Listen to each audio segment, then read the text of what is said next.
Hello mga ka-idol. Naipadala na akong message. Nagpatambag siya nga. Magpatabang siya o buhat o love letter. Kay kana laging higugma siya sa usa ka lalaki. So siya na lang ang mulitaw sa usa ka lalaki, magpagbuhat sa love letter.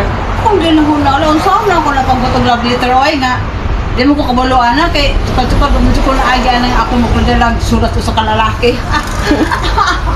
Kaulaw no, babae pero sa bagay, sa kalupanahuna, lahi naman, pa naman na ron. Pwede ng babae, may mulitaw sa kalalaki kung nakagusto siya. Pero problema lang po daw, ay mong padadalo, nakagusto ba po sa imo?